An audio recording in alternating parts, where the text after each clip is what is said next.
Tacoma Dodge Chrysler Jeep Ram on the corner of 38th and South Tacoma Way, the intersection of savings. Now, Mike Holmgren on Seattle Sports Radio 950 KJR. You know, Tacoma Dodge Chrysler Jeep Ram, the sponsor of this deal. You know what they're doing? Do you have any idea what they're doing? They've come to us and they've said, here are 16 2014 Jeep Grand Cherokees. 16 of them. Here, they're yours. Here's what you got to do. Now, I know it's hard to do what I'm about to tell you, but think about this.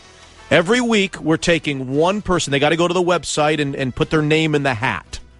But every Friday morning on our radio show, thanks to the sponsor of the Mike Holmgren segment, we're taking one of those people that are in the hat, we're putting them on the air, and we're saying, give me the final score. Give me the final score of the Seahawks game on Sunday. You hit me the final score, here's a 2014 Grand Jeep Cherokee. Nice.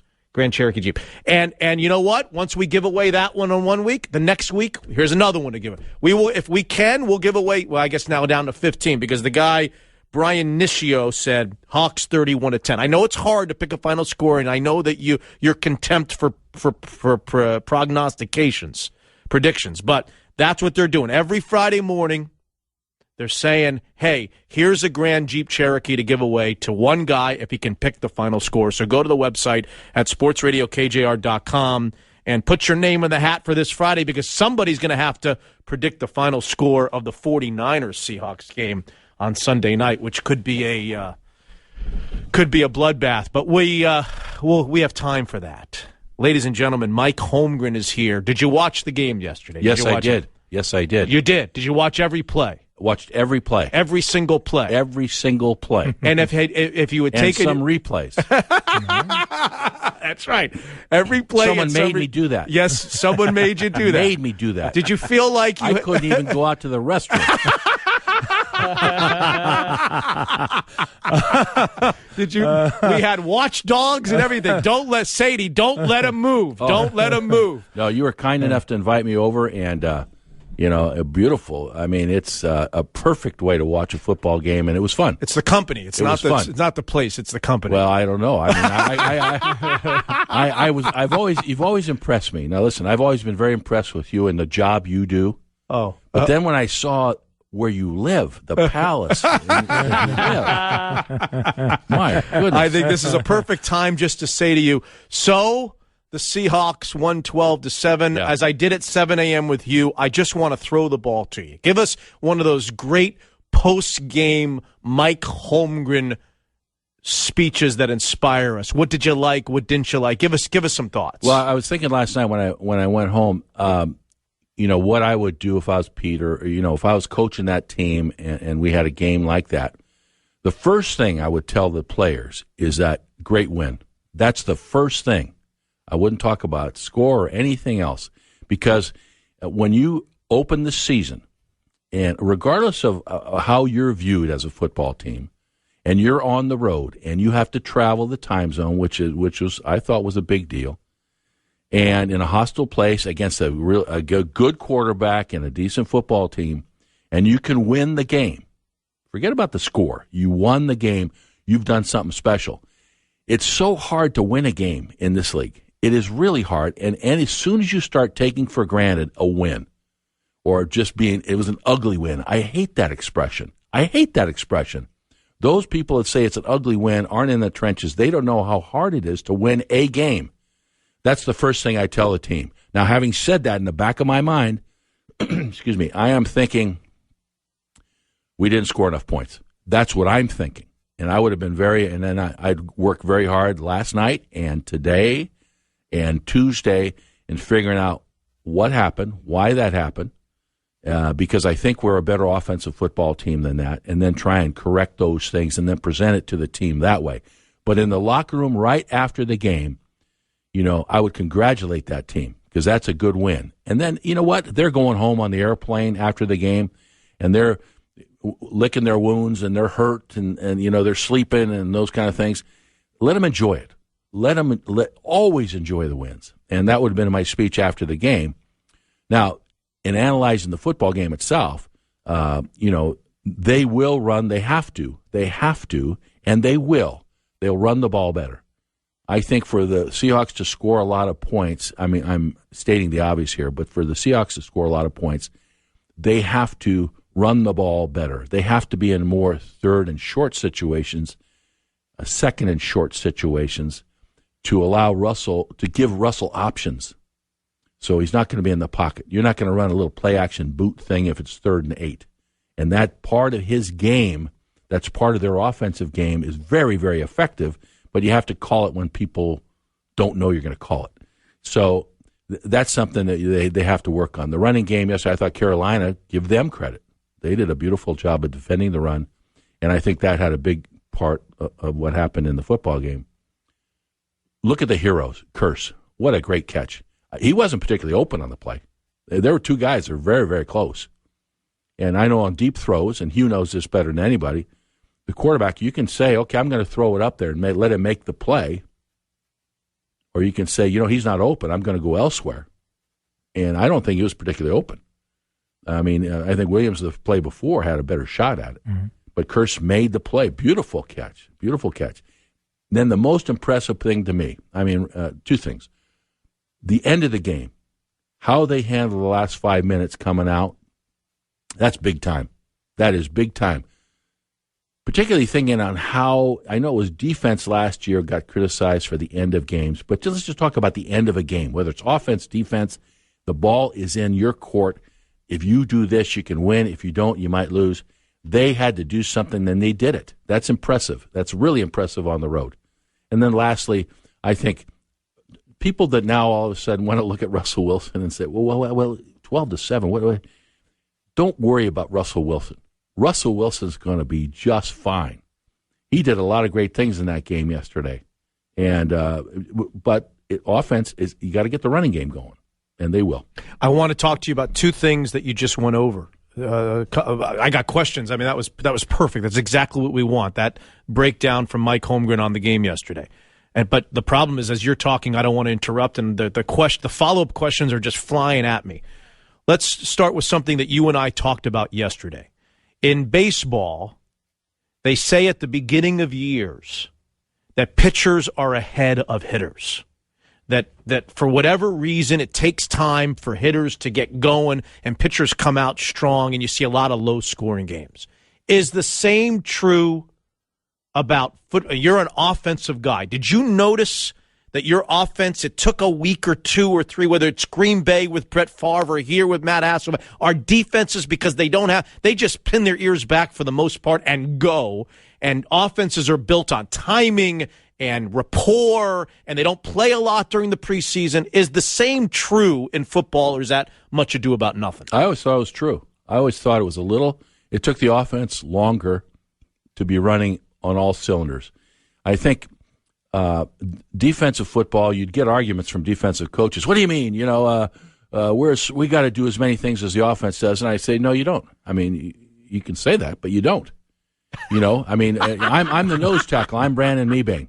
Okay? Yeah. I'm Brandon Mebane. You're Brandon. I'm Brandon Mebane's coach. Okay. Now, I'm coaching him hard. Yeah. But I'm saying, okay, you do 1 of 3 things. The center goes that way, you go that way. Center goes that way, you go that way. Otherwise, you go head on. That's it. That's it. Yeah, and then it's just effort. Right. So that's a lot of defense. Now, not the middle linebacker or guys making calls or maybe the safety. He's got to be the quarterback of the defense. But a lot of those guys, you just wind them up and let them play. Yeah. And on offense, there's not a position where you don't have to – you're talking about calls, all sorts of stuff. And so I think the defense has a chance to be ready sooner. It's not quite the same. And you saw things. The other thing, I think, if you have a young offensive football team or maybe a couple of key injuries, you're not going to be in midseason form. And I think that happened. Okay, the other follow-up, and I know that Hugh's chomping at the bit over there too, something that you said about the Seahawks will run the ball better. They've got to run the ball better, and they will run the ball better. How tempting is it when you've got Russell Wilson, or in your case, you had Matt Hasselbeck, and you like to throw the ball, but you also had Sean Alexander, who could get you 5 or 8 yards. when things are not going well in the running game, how tempting is it for a coordinator or a guy who didn't let the coordinator call the plays, he called them himself? How tempting is it just to say, forget it. I got Russell Wilson, I got Matt Hasselbeck, I got Brett Favre. Let's go. We're going to throw the ball. Hey, I did that all the time. I'd get so angry. My line coach, Tom Lavatt, was my best friend. He was like my father. He was the greatest guy in the world. And then during the game, I'd go, okay, give me a call on first down. And he'd go, okay, run 69 toss. So I run 69 toss, we gain a yard. Yeah. I go, all right, you got another call for 2nd and 9?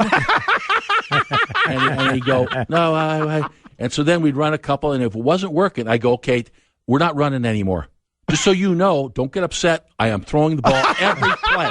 I do that. And that's the temptation. And that's not good. No. You got to go back to him. And then someone I'd calm me down, Gil typically, go, Mike, you know when Sean Alexander carries the ball 23 times a game, we win 98% of the time.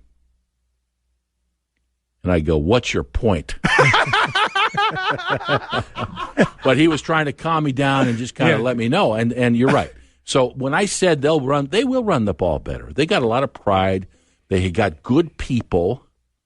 But I think, I'll tell you the other thing about the game, they got a good taste. This is another valuable thing coming out of this game. I think they got a very good taste on how teams are going to play them now.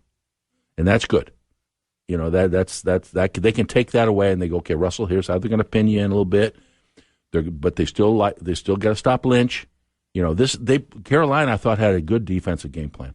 When you talk about that philosophy of 23 times or more with Sean Alexander, isn't there some of that where it's you're running because you won? You know, like let's say you have a wide open play calling package for 3 quarters and you get a nice lead, you're up by 10 or 14, 7, whatever, and then you end up running a lot more in the fourth quarter, and then skews the stats. Then the correlation stats.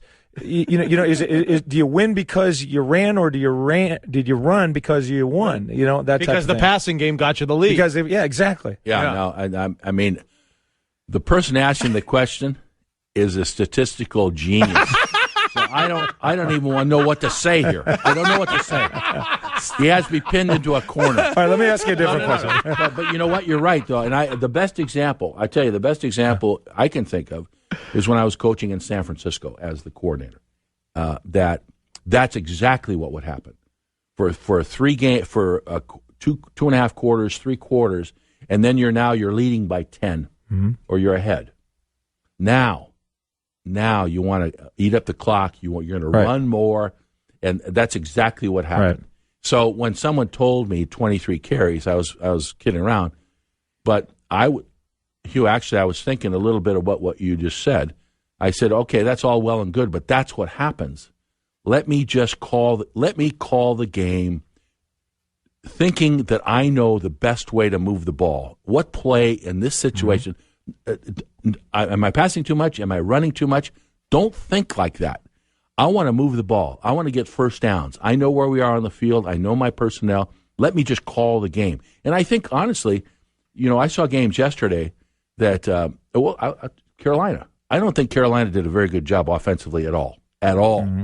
Really? I give the Seahawks defense credit. I mean, they're good on defense. Yeah. But I didn't like that. I didn't like how I thought they talk about trying to control Cam Newton, and I don't think he's the type of quarterback you control. He's a fabulous athlete. Mitch, you and I talked about that. Let him play. And they don't think they did that. We talked about that a couple hours ago. You want me to call over there if there's a position open? No. I love Mike Shula. I really do. But I think you can be in this day and age where the quarterbacks, the running quarterbacks, you're worried about them getting in. I would be in the same boat. See, I don't get this. I would be in the same boat. You used to always say, this guy changes. See, it's easy to sit in a chair. It is. And say, Cam Newton, why are they doing this with Cam? But I remember you vividly. You used to say, don't run, quarterbacks, don't run, don't get hit, I need you. I think that there's a different Holmgren as a football watcher. Well, there than is a football because now coach. I'm a media personality. There is. I don't have to worry about anything. I can say anything, just like you guys have said over the years. I can say anything now. No, but I really had that feeling in the game. I'm not talking about making him run or calling runs for him. What are you talking about? I'm saying get him out of the pocket, move him a little bit. Now He hold on a was in second. the pocket I'm a going lot. I'm going to shed some light for you on this because I have some light to shed. I was sitting next to him yesterday when he watched the game.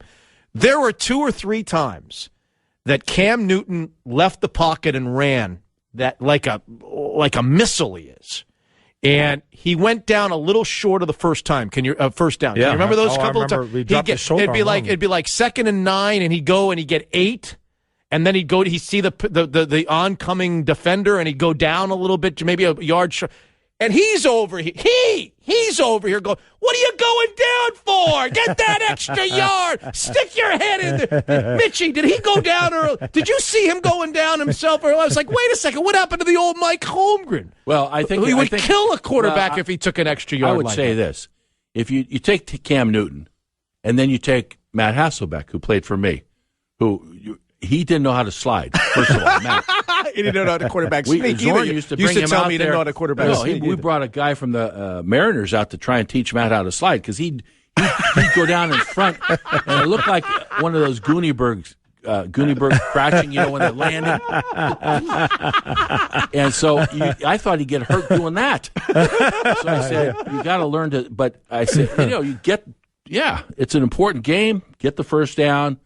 It used to drive me nuts, and it would drive me nuts for the running back too. Know what you need for the first down. The running backs are a little different. Yeah. Get the first down.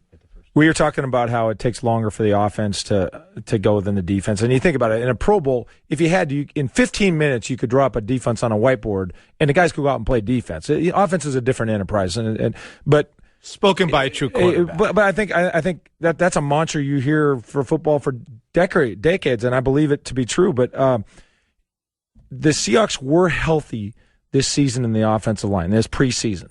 And so their guys have been together, James Carpenter notwithstanding, but these guys have been together. And so the difficulties running yesterday are attributed to what?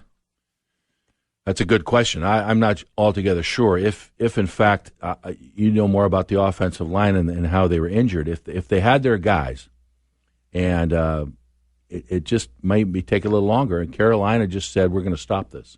I think if a team says we're going to try and stop this, and then you have to look at the predictability. And I didn't do this, but you have to look at the predictability of the calls.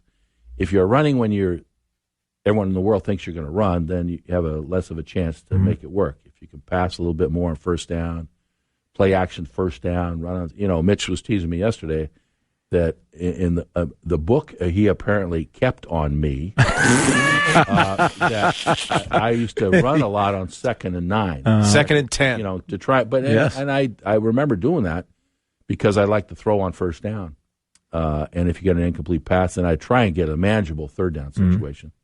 But I just tried to do what the defense didn't think I was going to do, and I think that'll help the running game. I know this. You got a great back.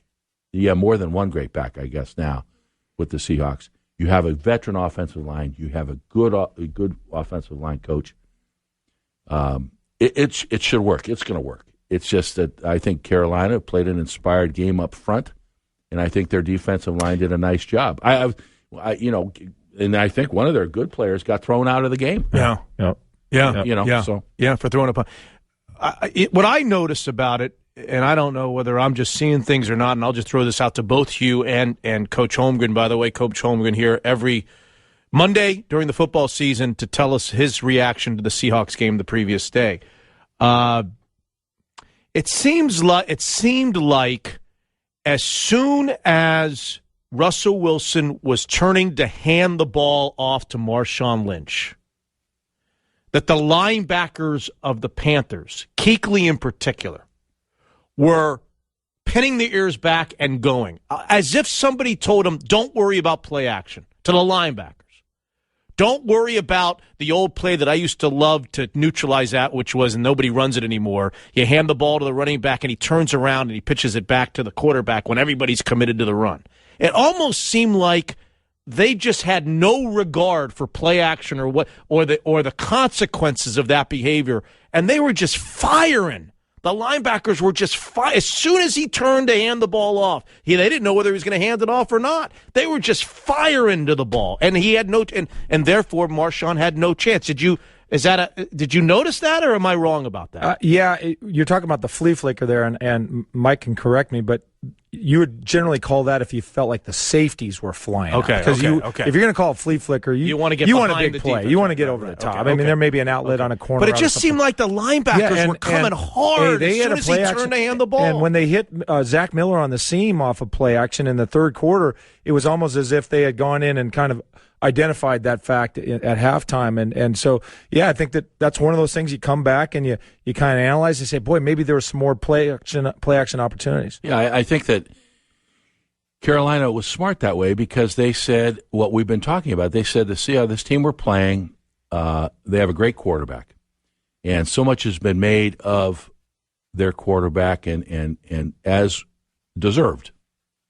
But what they really want to do is shove it down your throat and run at us. So we got some choices to make. We got some decisions to make.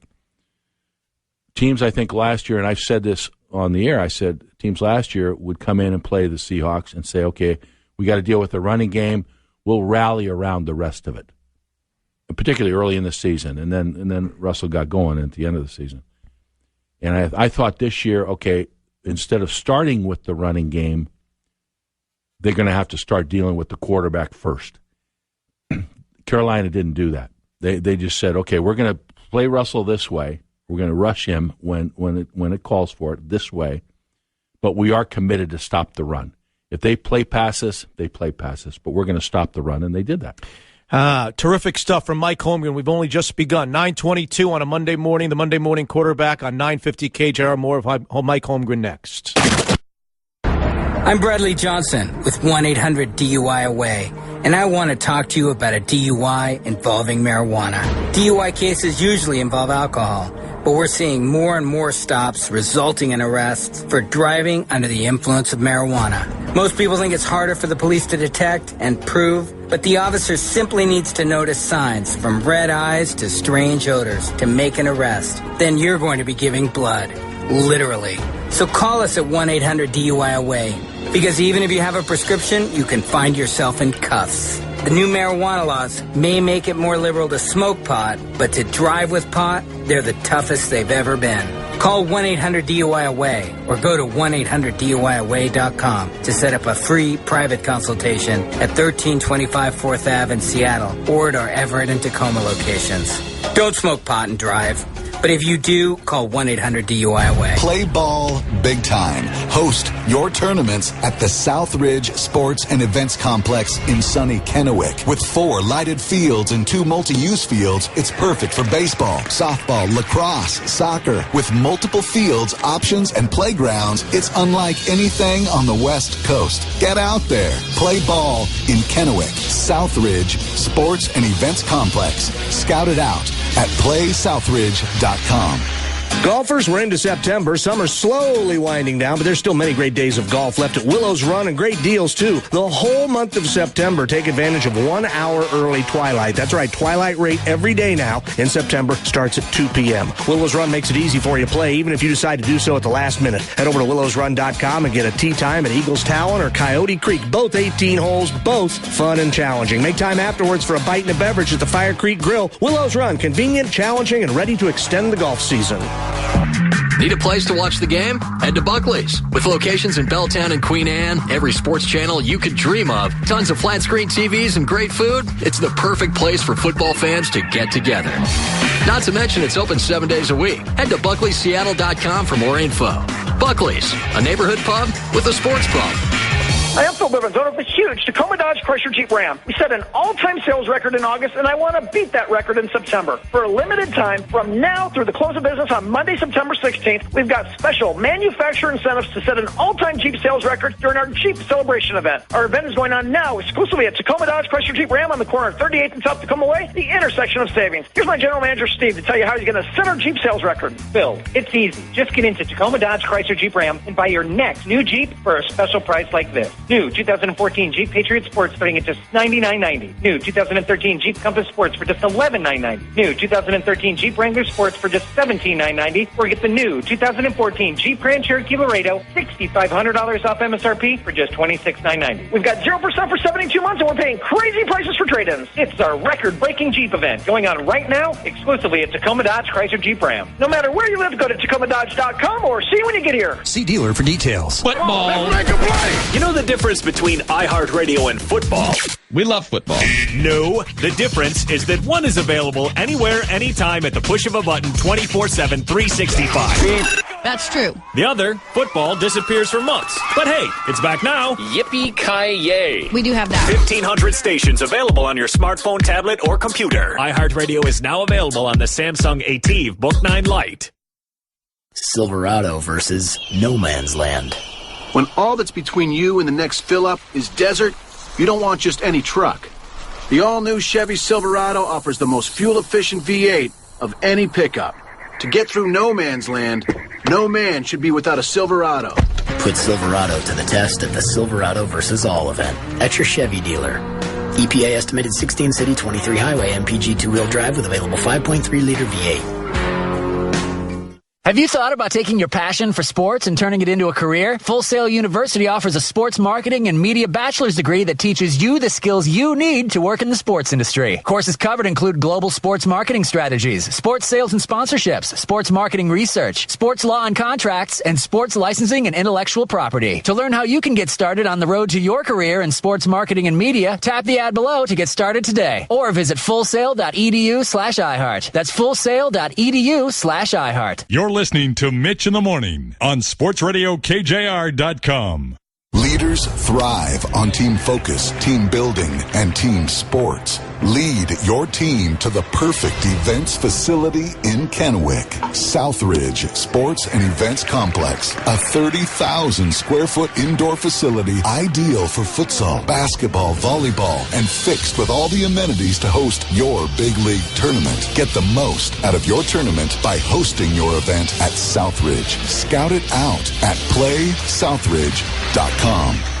Now that's a happy Monday. Visit HojoHappyMonday.com for more info. Happy Monday. Mark your calendar for Tuesday, September 10th for the annual KJR Cares-a-thon. All to benefit Seattle Children's Pediatric Cancer Research and Clinical Trials on Seattle Sports Radio 950 KJR.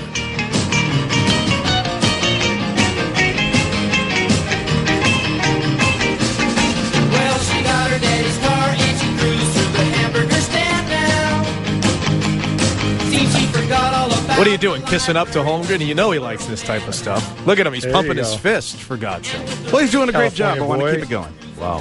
I want to get to a couple of things in this segment number 2 of the Mike Holmgren Experience.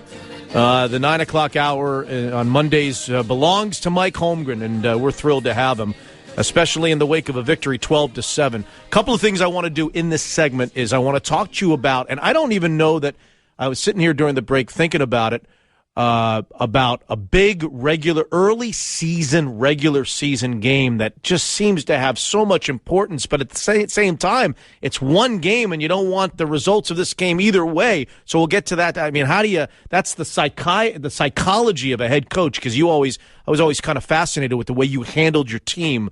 You chose your words really carefully with that. But before we do that,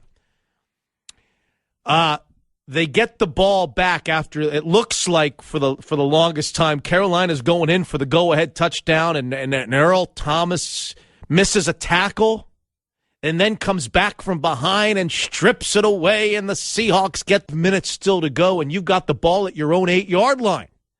And I remember a coach who I loved dearly that was the head coach of the Seahawks during the heyday of the 2000s, took them to the Super Bowl. I just know that coach, for as great an offensive guy as he was, it would have killed him to throw a pass in that situation. Killed him. You would have had to torment Mike Holmgren to throw because he would say to me on Monday morning, Mitch, screwy things happen. Crazy things happen. I got a lead. I'm at my own 3 on the – it was second, coach. It was 2nd and 15 from the 3-yard line. And they had a fight on the road.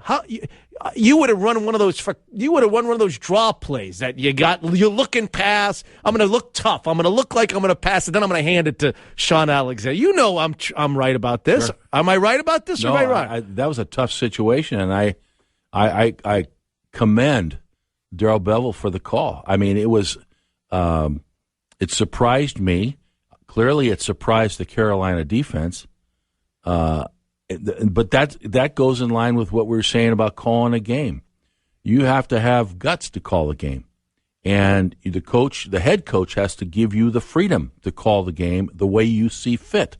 And so, the other gutsy part of the play, it was a play action pass for a right-handed quarterback to his left. So there was a time Russell has his back to the defense. Now, if the defense happens to shoot a guy at him, to have him turn that way, he's in a very awkward position for a right-handed thrower. Bad things can happen. So there was all sorts of bad things that can happen. And I probably wouldn't have done that. You would have run 3 times. Well, you would have run 3 times. Come on. I don't know. You would have You would have absolutely run it 3 times. But it was a he threw 4 play. times on that drive, yeah. Coach, and they were able to run the clock out from 5 minutes. Oh, it was beautiful. It was, and I think it was the measure of the team. I mean, that was that you build. You will be able to build on that one situation in the game, big time, and it's because they handled the end of the game. They won it because they handled this time. It happened to be the offense, but they handled the end of the game beautifully. And 3 of them were play action with the fullback in the flat, and 2 of them were, as you said, to Russell's left. One of them, I call it the fullback, but it was Golden Tate motioning into the backfield and lining up in the fullback spot, and they didn't cover him, even though he had an 80 number on his back. Well, it's like Mitch talking about the linebackers selling out. They sold out the whole game. Mm-hmm. And in that situation, they said, okay, we maybe we can't cover everything here, but this is our chance to win. How Carolina's thinking too. They're going, listen, we're serious underdogs against the possible Super Bowl team. Let's sell out. We're gonna roll the dice and say they're going to do this, which was run the ball. As a head coach, they didn't do that, and as a result, they were able to complete the pass. Sorry, Mike. As a head coach, would you get on the phone to the defensive coordinator and instruct exactly what you just said? Like, hey, we're a little bit of an underdog. Maybe you wouldn't say it at that time, but let's sell out for some. Did you ever tell a defensive coordinator, hey, let's just roll the dice a little bit and gamble that they're going to do this? Would you get involved that way? Not in that situation on the field, I don't think. Now, there were times when I would, actually get on the phones and said, okay, we're running out of time here. I want you to go after them. I want you to blitz them, or I want you to do this, or watch out for this. Mm-hmm. But what you find out is the defensive coordinator is so lost in his own thoughts, just like I was calling the game, that he might say, got it, coach, and he doesn't even remember what I said. Really, he's going to do. And the good ones, the good ones, they have a plan. And that's why I hired him in the first place. So yeah, let him do it. The truth of the true. You want the true answer to your question? I'm going to give you the true answer. The true answer is he never did that. Talk to the defensive coordinator because he was too busy bitching out Ryan Plackmeyer. Oh, yeah. he was too busy screaming at the punter. Painful angst on his face. He was too busy screaming at the punter. He didn't have time to talk to defensive coordinators. And it got so bad at one point that I remember, and you don't remember. I don't know that you remember this, but I remember vividly. You used to get so mad at the punter, Ryan Plackmeyer, over everything. That one time you got so mad at him that you refused to talk to him. You told Josh Brown to talk to him. You talked to him. You went over to Josh Brown and said, you tell him to stop doing that, whatever he was doing. That's a coach who knows himself. Because I knew if I went over there, it wouldn't be good. Because Ryan, he didn't need me to yell at him. He had self-confidence issues anyway. Oh, okay. So, but okay. I know. Say in that situation, in the game we just saw. Yeah. Okay, and we get the ball on the 3. I go, boy, I got to get a first down. I got to get out of here because punting in that situation from there, I wasn't quite sure, the model of consistency wasn't. He might kick a 70-yarder, he might, that's just the way it was. So I would have been a tough situation for us, but that's why I was so impressed with how they handled the situation. Isn't it amazing the difference a year makes? Here we are talking about Pete Carroll and Darrell Bevell having the confidence in a quarterback, would you say, Dick, making his 19th or 20th start.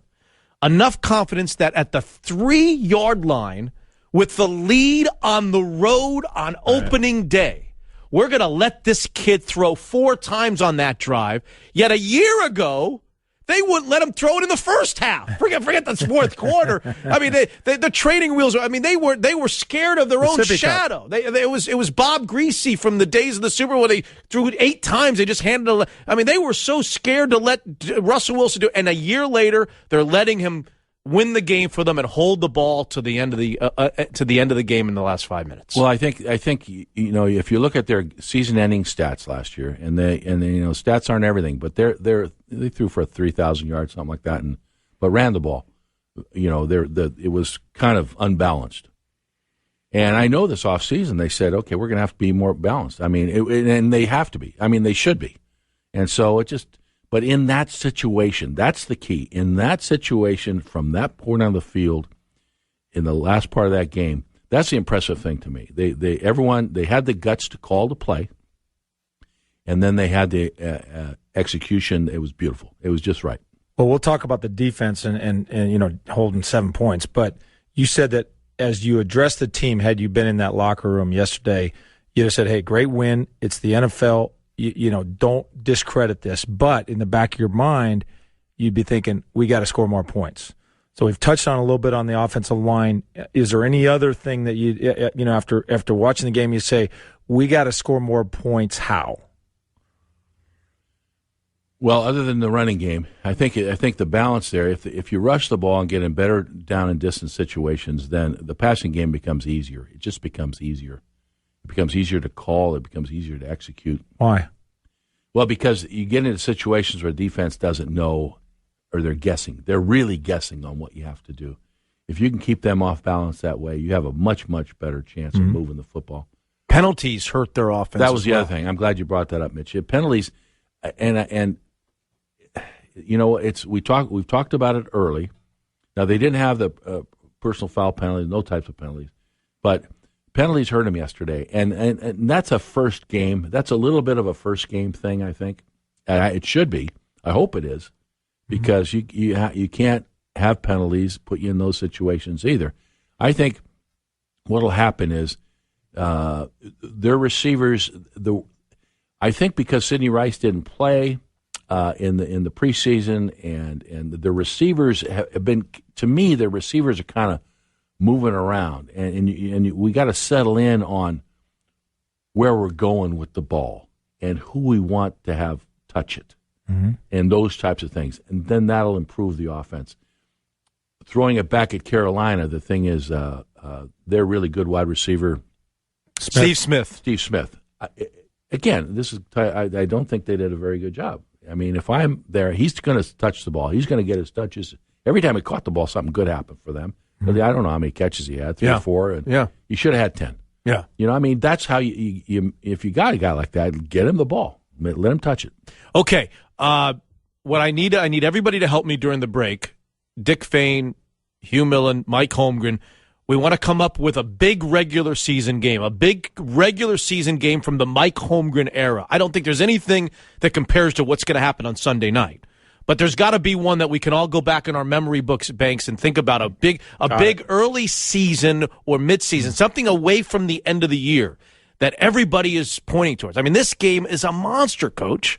And so not only you have to get your team ready, but there's a psychology to this game. If we lose it, the season's not over if we happen to lose this game, but you don't want to plant that seed because we need to win the darn thing. Yeah. So let's talk about the San Francisco 49ers and how you, the coach of the Seahawks, would handle this week leading into this nationally televised monster of a matchup with the 49ers. Next on 950 KJR.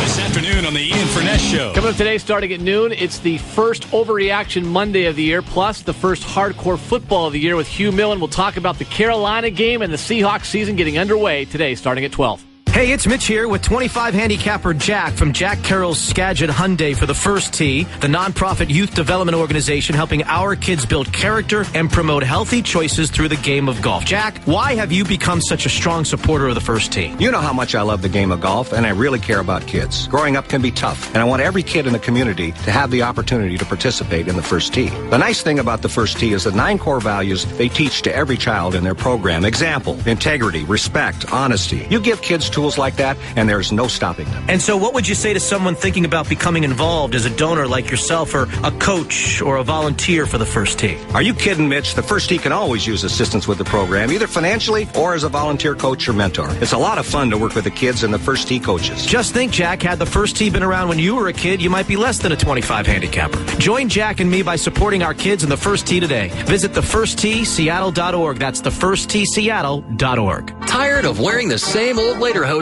every Oktoberfest? Let the Detlef Schrempf Foundation, along with the Kirkland Events Foundation, change your attitude. The Kirkland Oktoberfest, proudly presented by Bellevue BMW, runs September 27th through the 29th in Kirkland's Marina Park. Offering an authentic Munchenstyle beer garden and fest hall, German music, Stein pours, kids' activities, and more. If all that isn't enough, Northwest craft beers, food, entertainment, and all the weekend's football action available on big screens throughout the event. This year, make your Oktoberfest plans with your pal Detlef. Log on to OktoberfestKirkland.com. Football. You know the difference between iHeartRadio and football? We love football.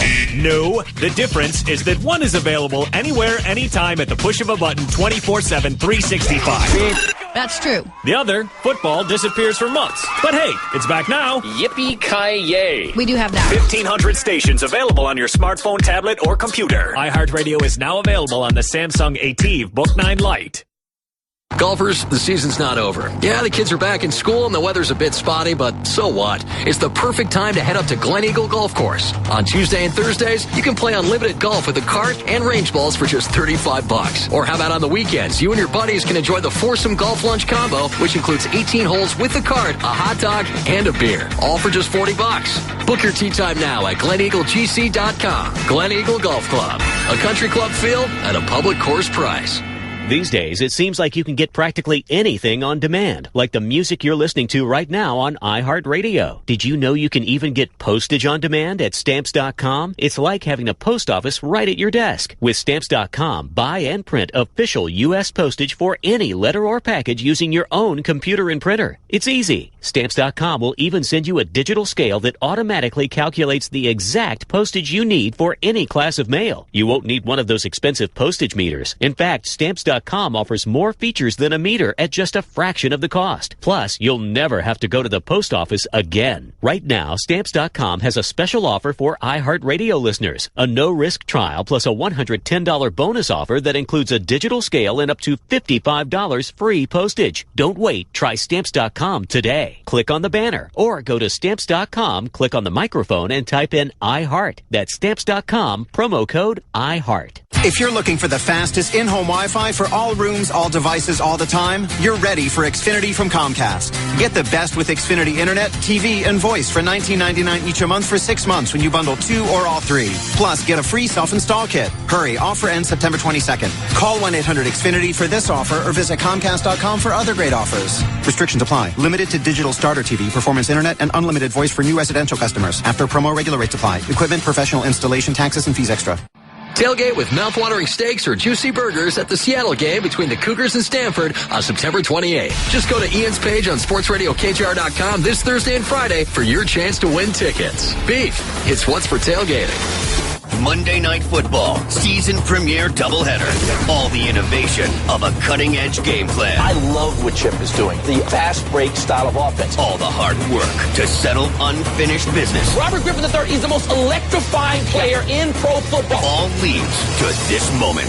Monday Night Football.